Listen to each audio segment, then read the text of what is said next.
Assalamualaikum warahmatullahi wabarakatuh. Ketemu lagi di Ngaji Jucipi. Kali ini kita menari episode 16. Judul kita adalah Hadir.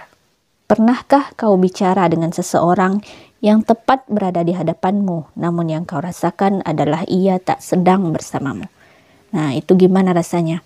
Saat kita sedang fokus dan serius ngobrol sama dia, tapi dianya malah sedang tidak hadir di sana.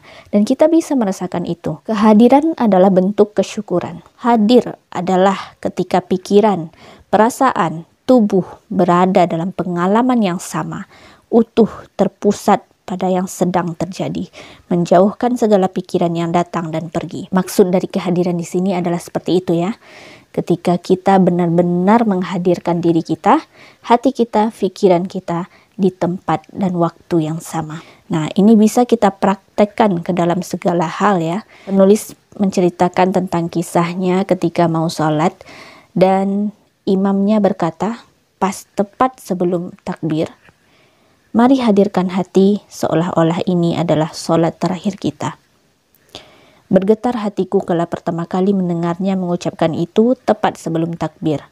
Sebab kehadiran hati yang dipicu dengan memikirkan usia yang bisa usai kapan saja, sungguh melahirkan rasa yang unik, seperti terhanyut di arus air yang tenang, pelan tapi pasti. Di saat kita sedang sholat, kita hadirkan hati kita hadirkan pikiran kita hadirkan tubuh dan jiwa kita dengan fokus tujuan hanya untuk sholat menghadap kepada Allah. Begitu juga dengan kerja-kerja yang lain.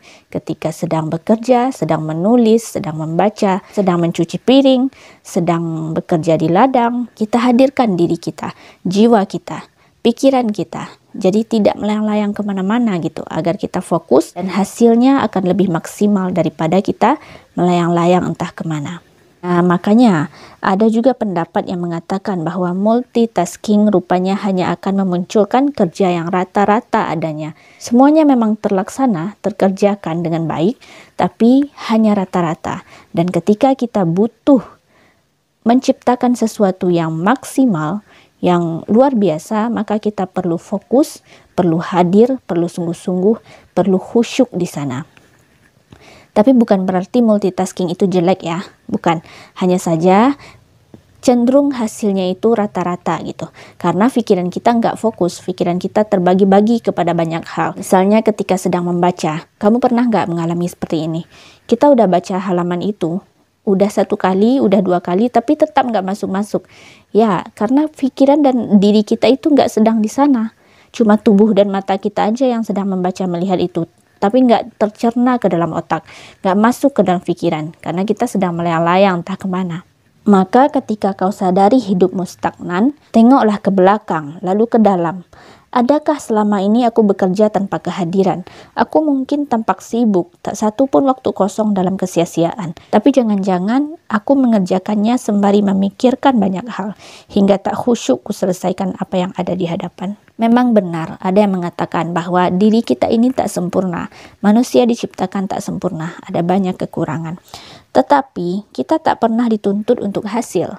Ya, kita nggak pernah dituntut untuk hasil.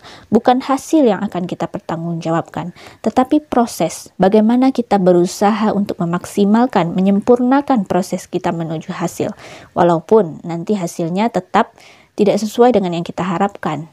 Nggak apa-apa, karena yang kita pertanggungjawabkan juga bukan hasil. Kalau kita tak benar-benar hadir, begitu mudah pikir dan rasa ini melayang, lalu jauhkan dari garis keselamatan. Maka singkirkanlah yang tak relevan, lalu fokuslah mengerjakan apa yang ada di hadapan. Inilah bentuk syukur atas karunia berupa kesempatan. Karena kesempatan itu hanya datang sekali. Ada mungkin yang mengatakan kesempatan datang 2 kali, 3 kali. Ya, tapi waktunya sudah berbeda, harinya sudah berbeda, detiknya sudah berbeda. Dan itu pengalamannya yang kita rasakan pun juga sudah berbeda.